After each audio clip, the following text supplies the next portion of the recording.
The lights dimmed, and the stage fell quiet. Somewhere in the haze of the 1960, a woman's voice rose above the noise, a sound so pure it could make the hardest crowd fall silent. Before the name James Brown echoed across America, there was a voice beside his that carried the same fire, the same soul. She wasn't just another background singer. She was the rhythm behind the revolution, the heartbeat that kept the funk alive. But somewhere between the spotlight and the silence, her name began to fade. What happens when the world remembers the Godfather but forgets the woman who stood beside him? This is the story of Vicky Anderson, the soul behind the funk. Let's get into her story right now. Let me know where you're watching this from in the comments. Grab yourself a warm drink, maybe a cup of water or tea, sit back, and let's start this journey together. Before she became Vicky Anderson, she was Marva Barnes, a girl born on the 21st of November 1939 in the heart of Houston, Texas. Her world was small but filled with rhythm. The church stood at its center, not just as a place of worship, but as the stage where her first notes found air. The pews were old, the wooden floor creaked, but when she sang, even the noise seemed to fall in tune. People didn't see a child then. They saw a spark, a voice that came from somewhere deeper than her years. Houston in 1939 was still divided, like much of America. Opportunities for young black artists were slim, and dreams often stayed dreams. But gospel was the great equalizer, the one space where a person's voice could transcend every barrier. And that's where Marva learned what power truly sounded like. It wasn't in shouting, it was in truth. Every note was a prayer, every lyric a release.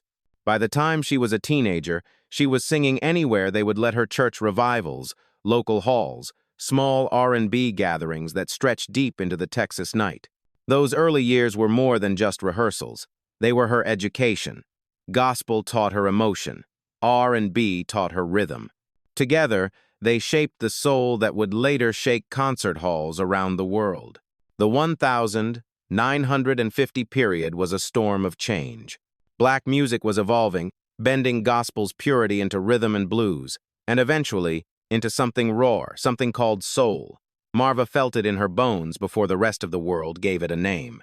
While most young women her age dreamed of marriage or modest jobs, she dreamed of microphones and bright lights. Still, the path ahead wasn't kind. The industry wasn't built for women like her, especially not in the segregated South. She joined small touring groups that moved from one Texas city to another, performing for a few dollars and a promise of exposure. Each stage was a test: smoky clubs, restless crowds, sometimes indifferent, sometimes electrified. But she never backed down.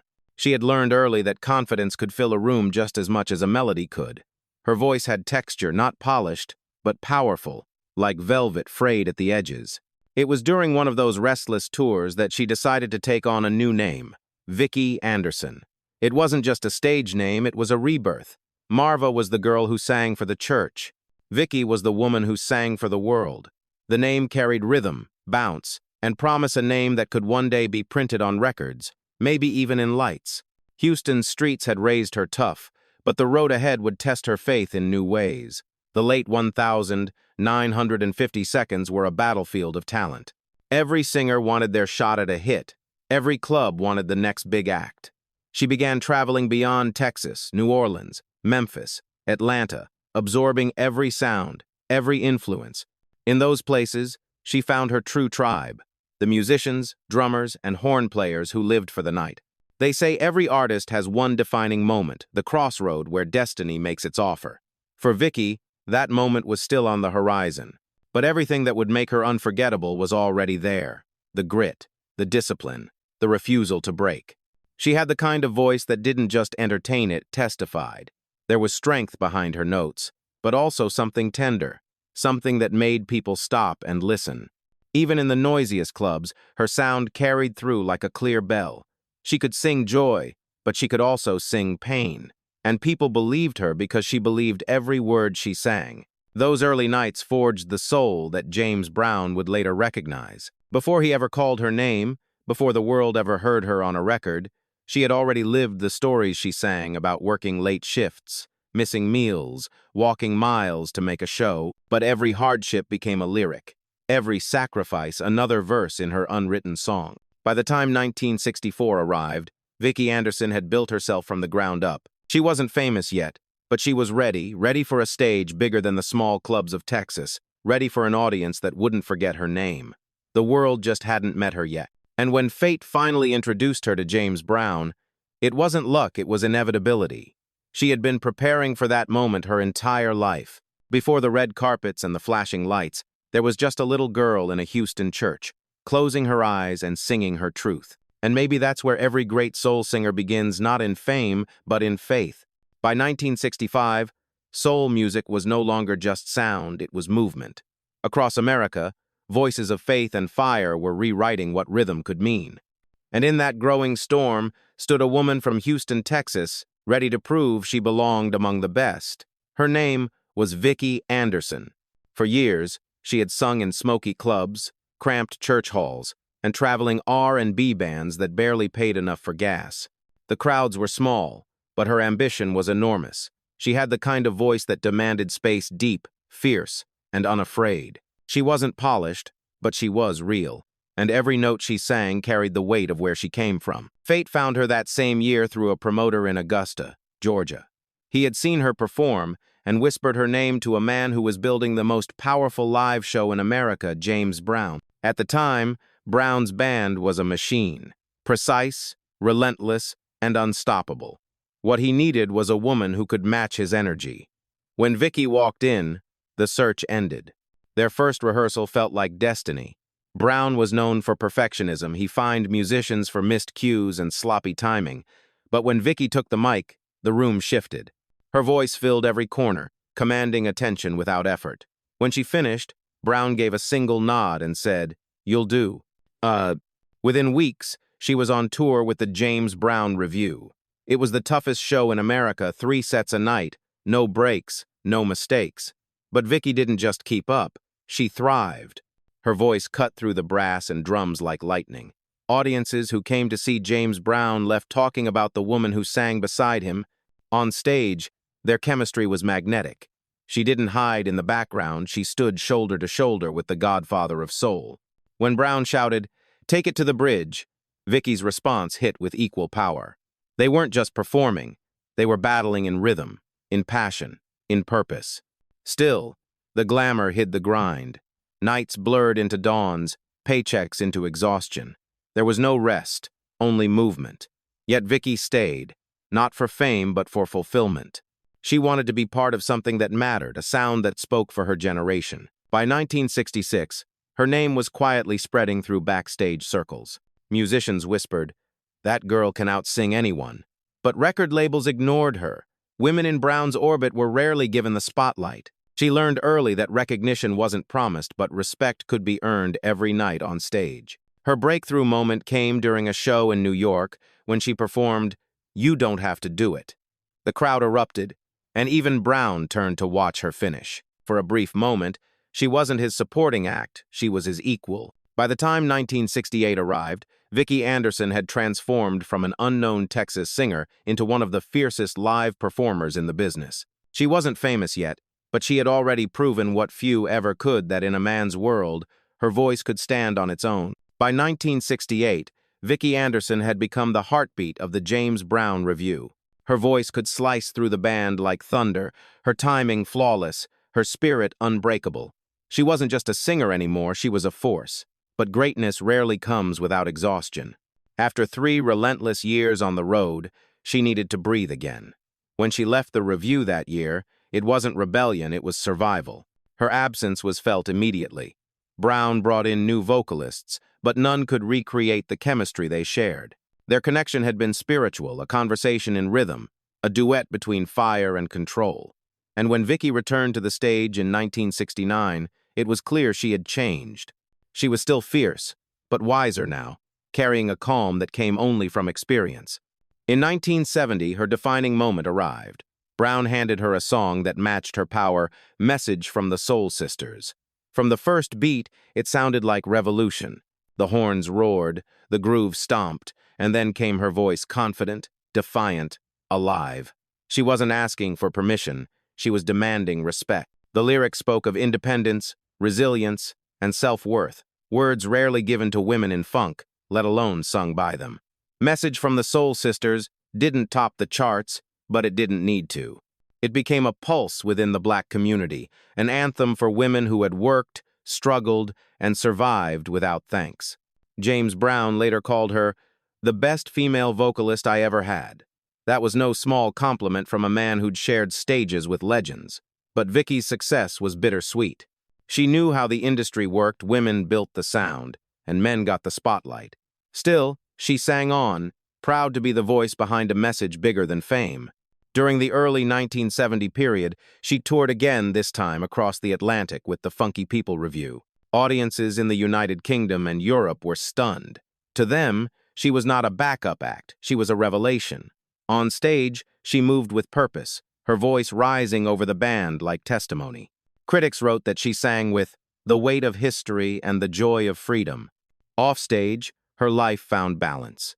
She had married Bobby Bird, Brown's longtime collaborator and founder of the famous Flames. Together, they shared music, family, and faith. They built something rare in show business stability. Their bond would carry them through the shifting tides of fame. Still, Vicky knew the road ahead was changing. Funk was morphing, disco was rising, and a new generation of singers was stepping in. But she didn't chase trends. She stayed true to her sound, honest, soulful, and human. Her gift was timeless, even when the world moved on. By 1972, she had sung on stages most artists only dreamed of. Yet her satisfaction didn't come from fame or fortune. It came from knowing she had told her truth loud, fearless, and unforgettable. She once said, "You can take me off the stage, but you can't take the music out of me." And as the 1970 period rolled forward, her name began to fade, but her sound had already become eternal. By 1970, funk was more than music, it was movement. America was changing, and so was its sound. From church basements to packed arenas, rhythm had become a language of freedom. At the heart of it stood Vicky Anderson, a woman whose voice could raise the roof and still leave you trembling in silence. Her song, Message from the Soul Sisters, wasn't just another groove, it was a statement.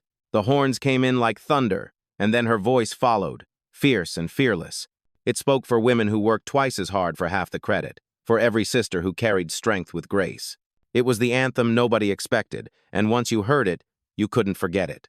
The stage became her kingdom. Touring with the James Brown Funky People, she performed in the United States, the United Kingdom, and across Europe. Every night was a revival. The audience would rise the moment she stepped up to the microphone. She didn't just sing, she testified. Her performances had that rare blend of precision and chaos, the kind that made people believe in something again. James Brown knew exactly what she brought. He called her the best female vocalist I ever had. On stage, they were equals, trading energy like two storms colliding. She wasn't afraid to match his fire, to push back, to lead when the music demanded it. Their chemistry was legendary, a partnership built on rhythm, respect, and relentless will. Behind the lights, life was harder. The schedule was brutal, the pressure immense. The Revue worked night after night without rest, sometimes 3 shows in a single day. But Vicky thrived on that chaos. She understood that soul wasn't supposed to be easy, it was supposed to be true. Every drop of sweat, every note that cracked with emotion, was part of the truth she carried. Audiences across the world could feel it. In London, critics wrote that her voice burned through the brass like lightning. In Paris, fans lined the streets after shows, waiting just to thank her.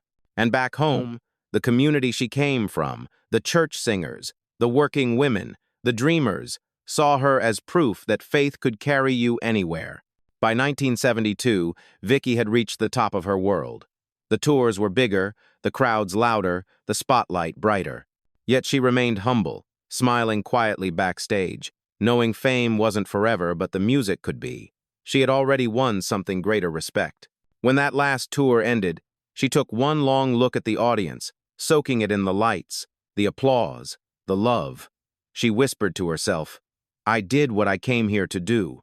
And for one shining moment, under the golden haze of funk's greatest era, Vicky Anderson stood where very few ever did at the height of her power, with nothing left to prove. At the height of her success, Vicky Anderson seemed unstoppable. Every night, She stood under blinding lights while thousands cheered her name. But even in triumph, she felt something slipping away. Fame had its rhythm loud, fast, and fleeting, and she could sense the beat changing. The early 1970 period marked a shift in American music. Funk was evolving, and disco was quietly stepping onto the dance floor. The raw, spiritual energy that had defined soul was giving way to glitter and choreography. Record labels wanted quick hits and easy faces, not artists who sang about truth and struggle. For someone like Vicky, who built her identity on honesty, that new world felt hollow. The Revue's schedule was relentless. James Brown pushed his musicians to perfection, and Vicky met that challenge every night. But the road never ended. The endless shows, the travel, the expectations, they took their toll. The applause grew louder, but it no longer filled the silence after the curtain fell. She began to long for something simpler: rest, family, peace. By 1973, she decided to step away from the chaos. It wasn't scandal or defeat, it was self-preservation. She had given the world her best, and now she wanted to give something back to herself. Together with her husband, Bobby Bird, she found that peace. They had built a partnership founded on faith, rhythm, and resilience. He understood her better than anyone: the exhaustion, the pride, the need to be heard but not consumed by fame. They toured occasionally, sang together, and raised their children away from the constant noise of the industry. Even on quiet moments, music never left her. In 1975, she recorded "Stop On By" under the name Mommy O. The single didn't chart, but her voice still burned with the same conviction it always had: deep, soulful, alive. It was her reminder that she was still here, even if the world had moved on. Meanwhile, her influence began to echo in unexpected places. Hip-hop producers in the next generation started sampling her voice, chopping her grooves into beats that defined a new cultural wave.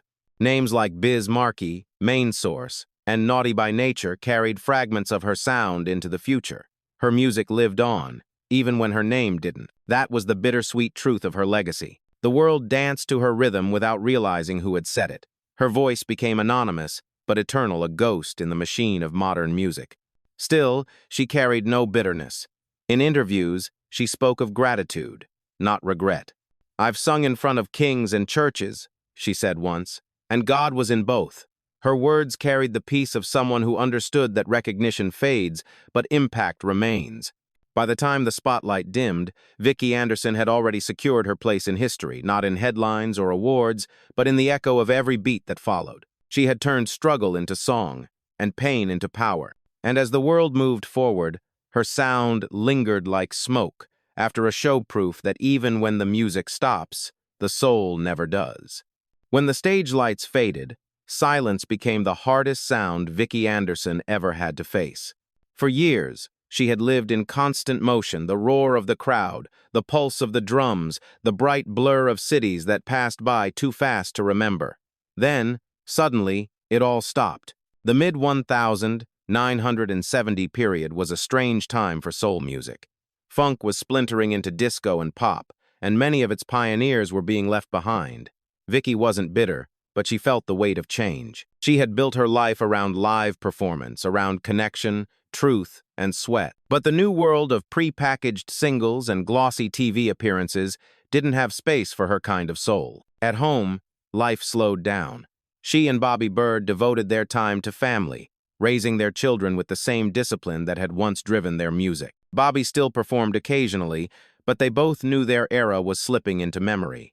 What they had built together, the sound, the energy, the belief, now belonged to history. Still, Vicky never truly stopped singing. Sometimes she performed in small clubs or church gatherings, her voice echoing softly through rooms that once held hundreds.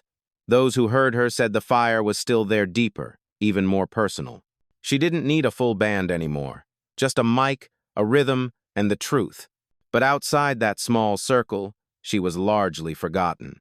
Her name rarely appeared in retrospectives or award ceremonies. The very industry she helped build had moved on to younger voices.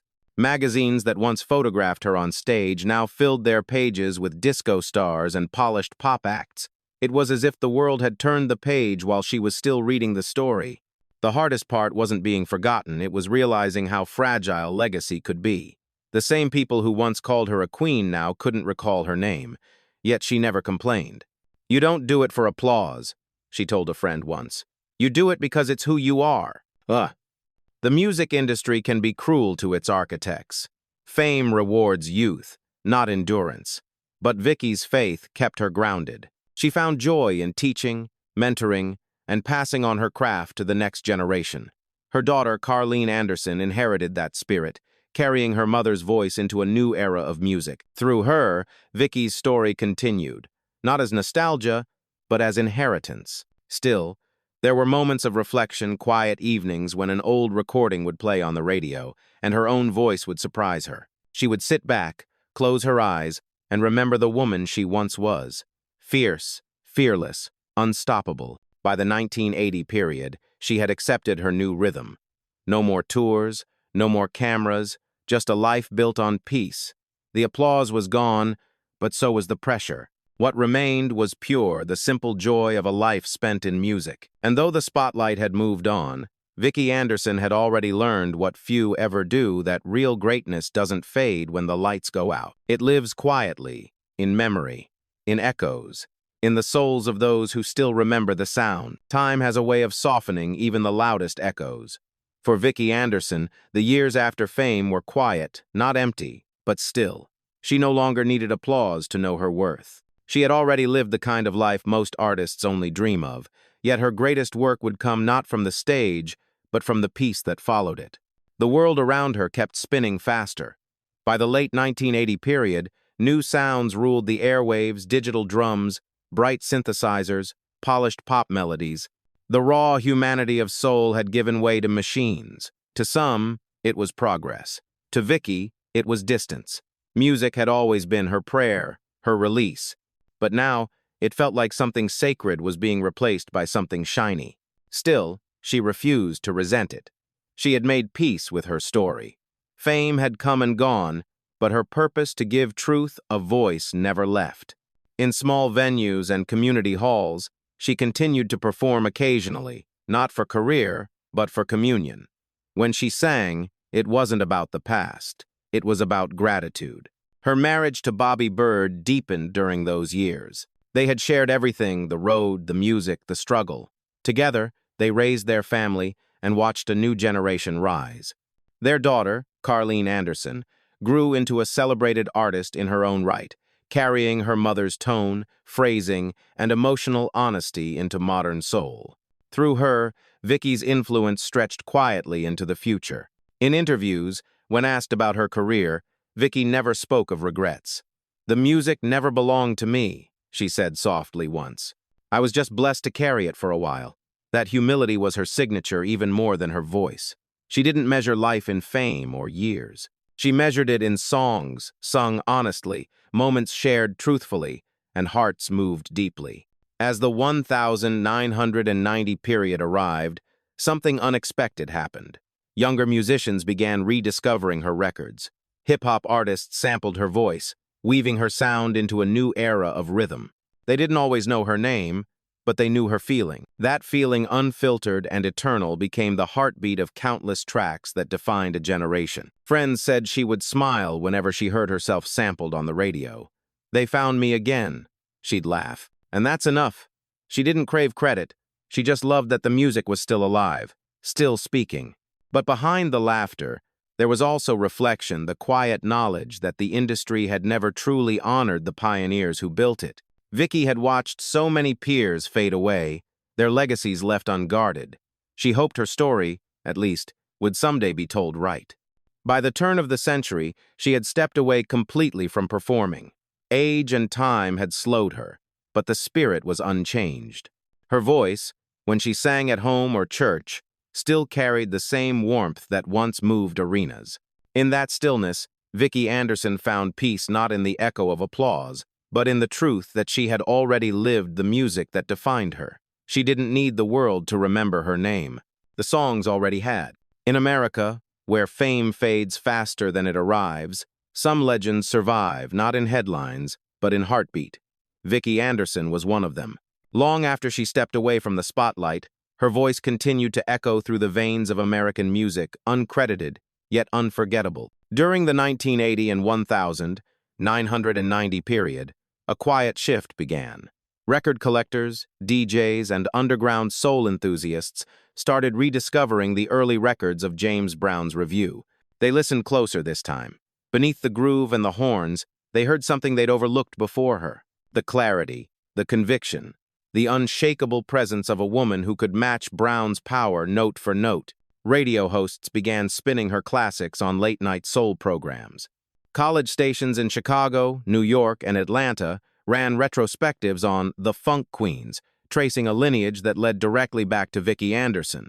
For many younger listeners, it was the first time they realized that funk had not been built by one man, but by a movement, and that movement had women at its core. Her song, Message from the Soul Sisters, became a quiet anthem again.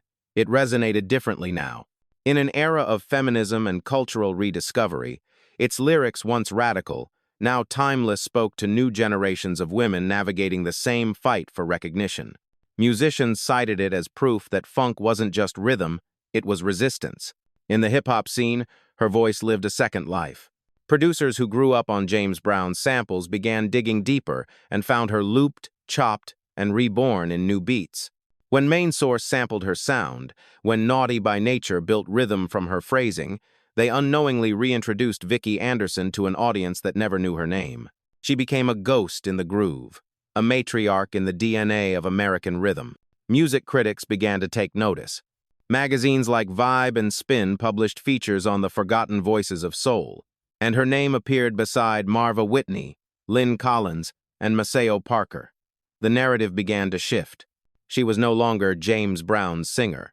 She was a cornerstone, one of the architects of live funk's golden age. For many black women in music, she became a symbol proof that strength could coexist with grace, and that legacy could exist without fame. Artists like Erykah Badu, Jill Scott, and Ledisi cited her influence, not necessarily through melodies, but through spirit. They carried her defiance, her poise, her unwavering authenticity.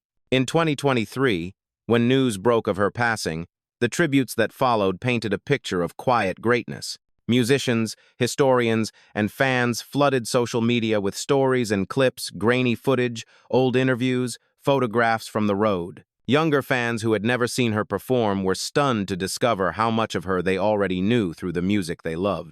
Vicky Anderson never demanded recognition, but she earned remembrance. Her story became a mirror for America's cultural conscience, a reminder that behind every legend stands another whose name was never written in lights. And as history began to catch up, the country finally started giving her what she had always deserved, her flowers. Across the Atlantic, long before America began to remember her, Vicky Anderson had already been immortalized. In Europe, her records never stopped spinning. British DJs in the late 1970 and early 1980 period treated her singles like sacred artifacts. They played them in London's underground clubs, in Manchester's soul nights, in Parisian cafes where music lovers gathered to honor the roots of funk. To the European ear, her voice carried something elemental, the pure emotion that many modern recordings had lost. When Message from the Soul Sisters found its way into record stores overseas, it became a collector's gem. Vinyl enthusiasts called it the feminist funk anthem that time forgot. Even in Japan, soul historians included her name among the key innovators of the genre, placing her alongside Aretha Franklin and Etta James as a pillar of expressive truth. For European audiences, Vicky Anderson symbolized the authenticity they associated with classic American music, raw, emotional, and unfiltered. Her performances with James Brown were studied, dissected, admired. British journalists often wrote that she brought soul to the showman, balancing Brown's fire with her grace. In their eyes, she wasn't just part of the act, she was its conscience. As the decades passed, her global influence quietly deepened. In the 1990 period, the acid jazz movement in London rediscovered her sound, sampling her voice and referencing her energy in new compositions. Artists like Jamiroquai and Incognito cited her as an inspiration not because they knew her personally, but because they felt her. She represented everything that made soul timeless: faith, struggle, and release. Meanwhile, her daughter, Carleen Anderson, carried her legacy with both reverence and innovation. In the United Kingdom, Carleen became a respected figure in soul and jazz, collaborating with the brand new heavies and Paul Weller. Through her, Vicky's presence was reborn for a modern audience. Fans who discovered Carleen's voice often said they could hear her mother in every note. Through Carleen, the story of Vicky Anderson gained a second life, not as nostalgia, but as inheritance. Her music continued to travel, crossing oceans and generations, proving that soul has no expiration date. When Vicky passed away in 2023, tributes came not only from the United States, but from across the world. In London, BBC Radio dedicated an entire hour to her music. In Paris, record stores played her vinyls front to back for days. In Tokyo, collectors gathered to spin her singles and share memories of discovering her sound decades earlier. She had become a universal language, understood everywhere, even by those who never knew her name. Her story, in the end, was not just about loss or neglect. It was about endurance, about how truth in art cannot die, even when recognition comes late. The world that once overlooked her had finally turned back to listen. Today, music historians call her the soul behind the funk, a phrase that feels more accurate than any award could. Her life reminds us that some voices aren't meant to dominate charts, they're meant to outlast time. And in that sense, Vicky Anderson never truly left. Her echo lives on in every groove of vinyl, in every sampled beat, and in every artist who dares to sing with honesty. The lights are gone now, the applause has faded, and the curtain has fallen. But somewhere, if you listen closely, you can still hear her, that same voice rising through the static of time, raw and radiant as ever. Vicky Anderson may never have worn the crown of fame, but she built the throne it rests on. She wasn't just part of James Brown's story. She was the story, the woman who matched his fire, carried his rhythm, and gave funk its heartbeat. Her songs didn't chase trends, they told truths. Her career didn't climb in headlines, it rose in spirit. And though the world took decades to recognize her, her legacy never waited for permission to shine. Every generation rediscovers her for a reason. When hip-hop producers dig through crates, when young soul singers search for honesty, when voices crack not from weakness but from feeling, that's Vicky Anderson speaking through them. She taught us that greatness isn't about being seen, it's about being felt. There's something profoundly American about her story, the kind of triumph that hides inside struggle. She came from the church pews of Houston, walked through the smoke and sweat of every stage that would have her, and left behind a legacy that shaped modern music without ever demanding credit. That kind of grace doesn't disappear. It lingers in samples, in memories, in the way her daughter carries her tone when she sings. History may have called her underrated, but maybe that's the wrong word. Maybe she was simply unforgettable in her own quiet way. Because when a person gives everything voice, heart, soul, they never really leave us. They become the pulse behind every song that still dares to tell the truth. So tonight, as we remember Vicky Anderson, let's not think of what she lost, but of what she gave. The rhythm, the courage, the beauty of a woman who refused to be ordinary. And if her story moved you, if it made you pause, reflect, or remember someone like her, share it. Because stories like these deserve to be heard, again and again. Thank you for watching Stars Underrated, the Vicky Anderson story. If you believe legends deserve their flowers, don't forget to like, comment, and subscribe, because remembering them is how we keep the soul of music alive.